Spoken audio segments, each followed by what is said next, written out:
आज हम लोग विज्ञान और मापन के बारे में पढ़ेंगे। आज हम लोग विज्ञान और मापन के बारे में पढ़ेंगे। ठीक है, देखिए विज्ञान किसे कहते हैं। विज्ञान किसे कहते हैं? सावधानी पूर्वक और क्रमबद्ध तरीके यानी कि सावधानी पूर्वक और क्रमबद्ध तरीके से किए गए प्रयोग और परिश्रमों द्वारा प्राप्त ज्ञान को विज्ञान कहते हैं। ठीक है, यानी हम लोग को जो भी काम करना है वो सावधानी के साथ करना है और क्रम मतलब कि श्रेणी अनुसार, ठीक है, स्टेप बाय स्टेप तरीके से जो हम लोग प्रयोग करते हैं और परिश्रम करते हैं उसी को हम लोग विज्ञान कहते हैं। इसके बाद हम क्या देखेंगे? मापन, जिसको इंग्लिश में हम क्या कहते हैं? मेजरमेंट। क्या कहते हैं? मेजरमेंट। देखिए विज्ञान माप पर आधारित होता है। विज्ञान जो होता है वो किस पर आधारित होता है? माप पर आधारित होता है, जिसे मेजरमेंट कहते हैं। ठीक है, अब इसके आगे क्या देखेंगे? मात्रक। मात्रक को इंग्लिश में क्या कहते हैं? यूनिट कहते हैं। ठीक है, किसी भी राशि को मापने के लिए एक आवश्यक मानक माप का आवश्यकता होती है। माने कोई भी चीज़ को मापने के लिए हम लोगों का मानक माप की आवश्यकता होती है। ठीक है, जिसे हम क्या कहते हैं? उसे हम क्या कहते हैं? मात्रक कहते हैं। अब देखिए यहाँ पर हम क्या बताएं, आपको रेड कलम से बता भी दिए हैं। जैसे 5 केजी है, 5 केजी है ना, यहाँ गोल घेरे हैं, यहाँ बताएं ये क्या है? मात्रक है। और क्या है? ये राशि है। जैसे कि राशि मतलब क्या? 5 की जगह पर 6 हो जाता है। ये क्या बता रहा है? 5 केजी है। तो इसका क्या बता रहा है? ये जो अंक है उसको बता रहा है कि वो इतना केजी का है, यानी कि राशि है ये, और ये क्या है? केजी है। जैसे 2 मीटर, तो इसमें मात्रक कौन है? तो मात्रक मीटर है, और ये 2 क्या है? राशि है। ठीक है, फिर इस तरह F बराबर क्या होता है? 5 न्यूटन। कोई 5 न्यूटन का बल कहीं लग रहा है तो हम बोलेंगे 5 क्या है? बोलेंगे राशि है, और N क्या है? मात्रक है। तो मात्रक पीछे लगता है, ठीक है, और राशि कहाँ लगता है? आगे लगता है। ठीक है, अब हम इसके बाद कहाँ जाएंगे? हम इसके बाद फिजिकल क्वांटिटी यानी कि भौतिक राशि के बारे में पढ़ेंगे। भौतिक राशि किसे कहते हैं? हम लोग ध्यान से देखते हैं। तो भौतिक राशि यानी कि फिजिक्स के नियमों को जिन पदों में व्यक्त करते हैं, यानी फिजिक्स के नियम को जिन पदों में हम व्यक्त करते हैं उससे हम क्या कहते हैं? भौतिक राशि कहते हैं। भौतिक राशि कौन कौन होता है? लंबाई L, द्रव्यमान M, समय T, बल F, ठीक है, ऊर्जा J और वेग V। ठीक है, यही सब भौतिक राशि होता है। उम्मीद करते हैं कि आप लोगों को ये जो कि विज्ञान, मापन और भौतिक राशि के बारे में समझ में आ गया होगा। अब हम लोग आगे बढ़ते हैं। इसके आगे हम देखेंगे कि भौतिक राशि कितने प्रकार का होता है। तो भौतिक राशि 2 प्रकार का होता है। कितने प्रकार का होता है? 2 प्रकार का। एक होता है आधारी राशि, एक होता है व्युत्पन्न राशि। एक आधारी राशि होता है, एक क्या होता है? व्युत्पन्न राशि होता है। ठीक है, आइए देखते हैं। देखिए जैसे आधारी राशि, ठीक है, वह राशि जो स्वतंत्र मानी जाती है, यानी कि वह राशि जो स्वतंत्र मानी जाती है, उसमें हम कोई छेड़छाड़ नहीं करते हैं, उसमें कोई भी हम परिवर्तन नहीं करते हैं, वो स्वतंत्र होता है, उसी को क्या कहते हैं? हम लोग आधारी राशि कहते हैं। ठीक है, जैसे लंबाई L, द्रव्यमान M और समय T। ठीक है, इसके बाद हम क्या देखेंगे? व्युत्पन्न राशि। देखिए वह राशि जो आधारी राशि के पदों में व्यक्त किया जाता है, यानी कि इसके पदों में जो व्यक्त करेंगे, जिसमें लंबाई आएगा, मीटर आएगा और समय भी आएगा, उसी को व्युत्पन्न राशि कहते हैं। माने आधारी राशि के पदों में व्यक्त करते हैं, उसी को क्या कहते हैं? हम लोग व्युत्पन्न राशि कहते हैं। जैसे क्षेत्रफल में लंबाई भी आएगा, तो लंबाई आएगा यानी कि क्या? लंबाई आएगा यानी मीटर आएगा। ठीक है, तो मीटर आ रहा है यानी कि लंबाई आ रहा है, ये क्या है? आधारी राशि के पदों में व्यक्त कर रहा है क्षेत्रफल को। ठीक है, अब देखिए इसके बाद हम पढ़ते हैं मात्रक की पद्धति क्या है? आइए देखते हैं। आधारी राशि के मात्रक आधारी मात्रक कहलाते हैं, यानी कि आधारी राशि के मात्रक को क्या कहते हैं? आधारी मात्रक कहते हैं, और व्युत्पन्न राशि के मात्रक को क्या कहते हैं? व्युत्पन्न मात्रक कहते हैं। यानी कि आपको आधारी राशि, व्युत्पन्न राशि मालूम चल गया होगा, आधारी मात्रक, व्युत्पन्न मात्रक मालूम चल गया होगा। अब हम आगे बढ़ते हैं, और आधारी राशि कितने प्रकार का होता है ये आपको बताए होंगे, ये भी मालूम चल गया होगा। ठीक है, अब हम आपको आगे लेके चलते हैं। फिर इसके बाद देखेंगे कि वह मात्रक जो अन्य मात्रक पर निर्भर नहीं रहता है, माने वह मात्रक जो अन्य मात्रक पर निर्भर नहीं रहता है, यानी कि जो स्वतंत्र पाया जाता है, हम बतेबे किए हैं। जैसे लंबाई, द्रव्यमान और समय ये स्वतंत्र होता है, इसी को क्या कहते हैं? हम लोग आधारी मात्रक कहते हैं। ठीक है, और फिर इसके नीचे देखेंगे वह मात्रक जिसे आधारी मात्रक की सहायता से लिखते हैं, बताए भी हैं, उसे क्या कहते हैं, व्युत्पन्न मात्रक कहते हैं। खाली यहाँ मात्रक लगा देना है, जैसे वेग, ठीक है, त्वरण, बल, ठीक है। जैसे आइए हम आपको यहाँ समझाते हैं, ठीक है।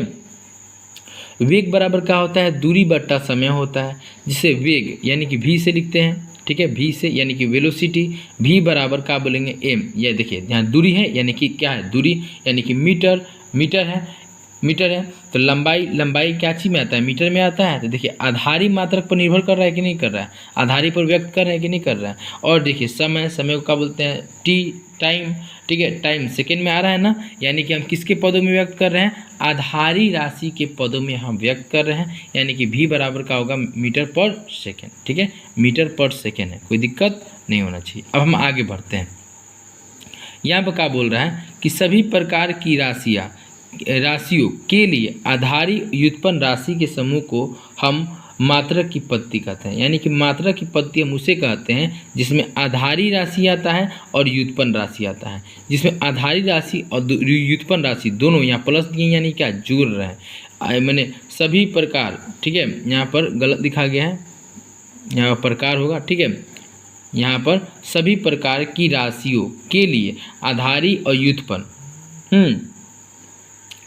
व्युत्पन्न राशि के समूह को, यानी कि आधारी राशि भी आएगा और व्युत्पन्न राशि भी आएगा, ये दोनों को जो हम जोड़ेंगे यानी कि दोनों के समूह एक साथ रहेगा, उसी को क्या बोलते हैं, मात्रक की पत्ती कहते हैं। हम उम्मीद करते हैं कि आपको ये भी समझ में आ गया होगा कि मात्रक की पत्ती किसे कहते हैं। अब हम लोग आगे बढ़ते हैं। इसके बाद हम देखेंगे पूरे विश्व में आधारी मात्रक की पत्ती, यानी जो आधारी मात्रक है जो स्वतंत्र पाई जाती है उसकी पद्धतियाँ कौन कौन सी होती है। जैसे FPS पत्ती क्या है, इसको देखेंगे। हम इसको बोलते हैं फूड पाउंड सेकेंड। क्या बोलते हैं, फूड यानी F है, P है मतलब आपका पाउंड, और क्या S मतलब क्या, सेकेंड, ठीक है। यानी PF मतलब फूड, P मतलब पाउंड और S मतलब क्या, सेकेंड, ठीक है। अब देखिए इसमें लंबाई को हम क्या बोलते हैं, फुट बोलते हैं, यानी कि लंबाई को हम क्या बोलते हैं, लंबाई को क्या बोलते हैं, फुट बोलते हैं। द्रव्यमान को इसमें लंबाई का मात्रक फुट होता है और द्रव्यमान का मात्रक क्या होता है, पाउंड होता है, और समय का मात्रक सेकेंड होता है, और इसको ब्रिटिश पत्ती में से जानते हैं, ठीक है, जाना जाता है, ठीक है। यानी हम अभी आपको बताएं FPS पत्ती क्या होता है, इसमें फुट पाउंड सेकेंड बोलते हैं, इसका लंबाई का मात्रक होता है फुट होता है, द्रव्यमान का मात्रक पाउंड होता है, और समय का मात्रक सेकेंड होता है। इसे ब्रिटिश पत्ती में हम जाना जाता है, ठीक है। अब हम इसके आगे जानते हैं CGS पत्ती। CGS पत्ती क्या है आपको हम बताते हैं। CGS पत्ती यानी C को हम क्या बोलते हैं, सेंटीमीटर, G को क्या बोलते हैं, ग्राम बोलते हैं, और S को क्या बोलते हैं, सेकेंड बोलते हैं, ठीक है। अब देखिए इसमें लंबाई का मात्रक सेंटीमीटर होता है, द्रव्यमान का मात्रक ग्राम होता है, समय का मात्रक सेकेंड होता है, और मीटर पत्ती से हम जानते हैं। इसे क्या जानते हैं, मीटरी पत्ती से जानते हैं, ठीक है, मीटरी पद्धति से जानते हैं, ठीक है, मीटरी पत्ती से जानते हैं। इसको हम कौन पत्ती से जानते थे, ब्रिटिश पत्ती से जाना जाता है। कौन पत्ती से जाना जाता है, तो बोलेंगे मीटरी पत्ती से जाना जाता है। अब हम आगे चलते हैं। इसके बाद हम जानेंगे MKS पत्ती। MKS पत्ती क्या है आइए बताते हैं। इसको बोलते हैं मीटर को हम बोलते, M को क्या बोलते हैं, मीटर बोलते हैं, K को क्या बोलते हैं, किलोग्राम बोलते हैं, और इसको क्या बोलते हैं, सेकेंड बोलते हैं। इसमें लंबाई का मात्रक मीटर होता है, द्रव्यमान का मात्रक किलोग्राम होता है, और समय का मात्रक सेकेंड होता है, ठीक है। तो उम्मीद करते हैं कि आप लोगों को समझ में यहाँ तक आ गया होगा। अब हम लोग आगे बढ़ते हैं। देखिए यहाँ पर मात्रक की अंतर्राष्ट्रीय पद्धति, जो मात्रक की अंतर्राष्ट्रीय पद्धति है उसके बारे में हम जानेंगे। देखिए अक्टूबर 1960 में 11वीं तौल एवं माप के महासम्मेलन में नई अंतर्राष्ट्रीय पद्धति का आविर्भाव हुआ। यानी कि 1916 में अक्टूबर में क्या हुआ था, 11वीं तौल में नाप तोल का एक महासम्मेलन हुआ था, जिसमें नई अंतर्राष्ट्रीय पद्धति का आविर्भाव हुआ था, जिसमें 6 आधारी मात्रक से परिभाषित किया गया था, जिसमें 6 आधारी मात्रक को खोजा गया था या परिभाषित किया गया था। कब किया गया था, अक्टूबर 1960 में 11वीं में, ठीक है, 11वीं तौल एवं माप के महासम्मेलन में, ठीक है। अब आते हैं 14वीं तौल एवं माप के महासम्मेलन में 7वां आधारी मात्रक का खोज किया गया, यानी कि यहाँ 11वीं में खोजा गया और यहाँ का 14वीं नापतोल का जो सम्मेलन हुआ, उस महासम्मेलन हुआ, उसमें 7वां जो था आधारी राशि को खोजा गया, जिसका नाम क्या बोला गया, मोल बोला गया। यहाँ तक हम इसके आगे देखेंगे। इस पत्ती में ज्यामिति के 2 राशि के बारे में बताया गया है, जो एक का नाम समतल कोर है और दूसरा का नाम है घन कोर है। ठीक है, ये दोनों कोर को हम क्या कहते हैं, ये संपूरक मात्रक में परिभाषित किया जाता है। इस दोनों कोर को किसमें परिभाषित किया जाता है, संपूरक मात्रक में परिभाषित किया जाता है। ये भौतिक राशि में नहीं होता है, ये भौतिक राशि में नहीं होता है। अब हम इसके आगे पढ़ते हैं। ठीक है, देखिए आधारी राशि और उसका एसआई मात्रक, जिसे लंबाई को मीटर लिखते हैं, इसको संकेत में क्या बोलते हैं, एम बोलते हैं। ठीक है, द्रव्यमान जिसको बोलते हैं किलोग्राम, इसको क्या बोलते हैं, संकेत में केजी बोलते हैं। समय इसको क्या बोलते हैं, सेकेंड, इसको क्या बोलते हैं, सेकेंड, इसको संकेत में क्या लिखते हैं, एस लिखते हैं। विद्युत धारा इसको क्या बोलते हैं, इसका एसआई मात्रक क्या होता है, एम्पियर होता है, इसको संकेत में क्या लिखते हैं, ए लिखते हैं। ताप जिसको बोलते हैं केल्विन बोलते हैं, इसको संकेत में के लिखते हैं। ज्योति तीव्रता इसको बोलते हैं कैंडेला, इसको बोलते हैं सीडी, संकेत में लिखते हैं। पदार्थ की मात्रा इसको बोलते हैं मोल, इसको MOL मोल, जो कि हम संकेत में लिखते हैं। ज़्यादातर हम लोगों को यही सब संकेत में लिखा रहता है, जिसको देख के हम लोग मालूम करते हैं कि ये सेकेंड, एस है यानी कि क्या है, सेकेंड है, केजी है तो क्या है, ग्राम है, एम है तो क्या है, मीटर है, ए है तो क्या है, एम्पियर है। ठीक है, और आपको मालूम चल गया होगा, यहाँ पर 7 जो आपको पीछे पढ़ा दिए हैं, 6 तक खोजा गया था, 7वां खोजा गया। ठीक है, अब हम आधारी राशि और उसका एसआई मात्रक के बारे में हम लोग पढ़ लिए लोग। अब हम इसके आगे पढ़ते हैं। इसके आगे हम देखेंगे संपूरक राशि का एसआई मात्रक। समतल कोर का एसआई मात्रक, एसआई मात्रक का होता है, रेडियन होता है। समतल कोर का एसआई मात्रक का होता है, रेडियन होता है, जिसको हम लोग संकेत में लिखते हैं RAD। ठीक है, घन कोर का एसआई मात्रक का होता है, स्टेरियम होता है। ठीक है, स्टेरेडियन होता है। ठीक है, इसको SR से लिखते हैं। ठीक है, उम्मीद करते हुए कि यहाँ तक आप लोगों को समझ में आ गया होगा। अब हम इसके आगे पढ़ते हैं। देखिए इस सब का यूज जो कि फिजिक्स में होता है, जिसको हम क्या बोलते हैं, मानक SI उपसर्ग। मानक SI उपसर्ग का उपयोग कहाँ होता है, हम लोगों का फिजिक्स में इसका उपयोग होता है। ठीक है, देखते हैं मानक SI उपसर्ग का उपयोग। देखिए अंश उपसर्ग संकेत, देखिए 10 के पावर 3 रहता है, इसको मिली बोलते हैं, इसको संकेत में M बोलते हैं। 10 के पावर -6 होता है, इसको बोलते हैं माइक्रो, इसको U से लिखते हैं। बोलेंगे 10 के पावर -9 रहता है, इसको बोलते हैं नैनो, इसको N से हम लिखते हैं। ठीक है, संकेत में N से दिखाते हैं। 10 के पावर -12 रहता है, इसको बोलते हैं पिको, इसको P से लिखते हैं। 10 के पावर -15 होता है, इसको बोलते हैं फेमटो, इसको F से लिखते हैं। ठीक है, और 10 के पावर -18 इसको बोलते हैं एक्टो। ठीक है, एक्टो। ठीक है, यहाँ पर छूट गया है। ठीक है, एक्टो बोलते हैं। ठीक है, एक्टो। अब हम इसके आगे देखते हैं। ठीक है, अब देखिए यहाँ पर, देखिए यहाँ पर हम देखेंगे कि फिर एक ठो उपसर्ग है, उसको देखेंगे, इसको बोलते हैं गुरज उपसर्ग। गुरज उपसर्ग क्या है, इसको देखते हैं और संकेत चिन्ह आपको बताते हैं। जैसे 10 के पावर 3 है, इसको क्या बोलते हैं, किलो बोलते हैं, इसको K से लिखते हैं। 10 के पावर 6 इसको मेगा बोलते हैं, इसको M से लिखते हैं। 10 के पावर 9 रहता है, इसको जिंगा बोलते हैं, इसको G से लिखते हैं। 10 के पावर 12 रहता है, इसको टेरा बोलते हैं, इसको T से लिखते हैं। 10 के पावर 18 इसको हेक्सा बोलते हैं, इसको E से लिखते हैं। उम्मीद करते हैं कि यहाँ तक आप लोगों को समझ में आ गया हो उपसर्ग और गुरज। ठीक है, दोनों समझ में आ गया होगा। अब हम लोग इसके आगे इसको क्वेश्चन को देखते हैं। ठीक है, जैसे देखिए 1 मिलीमीटर को हमको मीटर में चेंज करना है, 1 मिलीमीटर को हमको काची में चेंज करना है, मीटर में चेंज करना है। तो 1 मिलीमीटर यानी कि मिली यानी M और M। ठीक है, MM लिखेंगे, मिलीमीटर। ठीक है, तो MM लिखेंगे, मीटर को M लिखते हैं और मिली को क्या लिखते हैं हम लोग, पीछे हम लोग देखेंगे कि मिली को संकेत में क्या मिली को हम लोग संकेत में क्या लिखते हैं, M लिखते हैं ना, उसको क्या लिखते हैं, 10 के पावर -3 लिखते हैं। ठीक है, अब हम देखिए तो मिली की जगह पर हम M संकेत दे देंगे इसका, ये तो मीटर का M लिखते हैं, तो इसके जगह पर क्या लिखेंगे, 1 गुने 10 के पावर -3 यानी कि मिली को 10 के पावर 3 लिखते हैं और मीटर का मीटर हम काची में चेंज करना है, मीटर में यानी कि M में चेंज करना है। ठीक है, तो इसको गुना करेंगे तो क्या आएगा, 10 के पावर -3 आएगा। उसी तरह 1 किलोमीटर को मीटर में चेंज करना है, 1 किलोमीटर को काची में चेंज करना है, मीटर में चेंज करना है। जैसे 1 का 1 अब किलो, अब देखिए यहाँ किलो, तो यहाँ बताया है किलो, इसको K से लिखते हैं। तो देखिए किलो के जगह पर हम क्या देंगे, K देंगे और मीटर निकालना है यानी कि M यानी मीटर को M से लिखते हैं, तो 1 किलोमीटर। ठीक है, अब देखिए K को हम कैसे लिखते हैं, तो 10 के पावर 3 घर लिखते हैं के जगह पर, तो के जगह पर 10 के पावर 3 लिखेंगे तो कहाँ आ जाएगा 10 के, जब गुना करेंगे तो 10 के पावर 3 आएगा, m आएगा।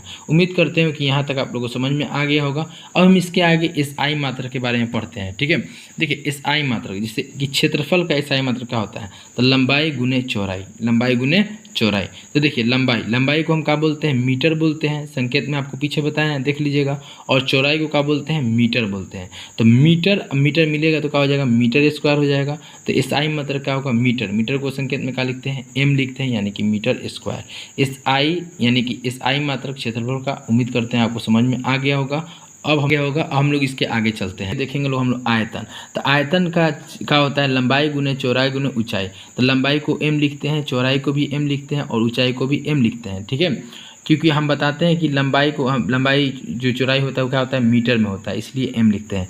और ये तीनों m को जब गुना करेंगे तो m के पावर का आएगा 3 आएगा, यानी कि आयतन का SI मात्रक का होगा m3। ठीक है, अब हम देखिए घनत्व तो घनत्व बराबर क्या होता है, द्रव्यमान बट्टा आयतन। द्रव्यमान को हम काची में लिखते हैं, केजी में लिखते हैं, जाके पीछे देख दीजिएगा। और आयतन का क्या होता है, मीटर क्यू होता है। घनत्व का SI मात्रक निकालना है तो कैसे निकालेंगे, तो देखिए द्रव्यमान का होता है केजी, आयतन का यहाँ पर बता दिए मीटर क्यू हो गया, तो केजी पर मीटर क्यू। ठीक है, अब हम इसके आगे देखते हैं।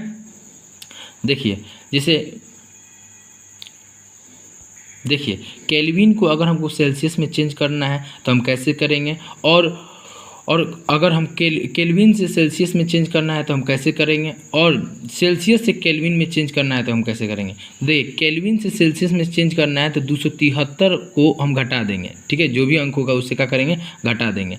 और देखिए अगर हम लोगों को यहाँ तीर का चिन्ह दिए हैं, यानी केल्विन से का चीज़ सेल्सियस में। ठीक है, अब यहाँ पर जो तीर का चिन्ह दिए हैं, यहाँ पर तीर का चिन्ह दिए हैं, यानी कि सेल्सियस से काची में, केल्विन में। तो देखिए अगर हम लोगों को जो सेल्सियस से केल्विन में लाना होगा तो 273 को क्या करते हैं, जोड़ते हैं। यानी यहाँ का करना है, इसे सेल्सियस को हम काची में चेंज करना है केल्विन में, या केल्विन को काची में चेंज करना है सेल्सियस में।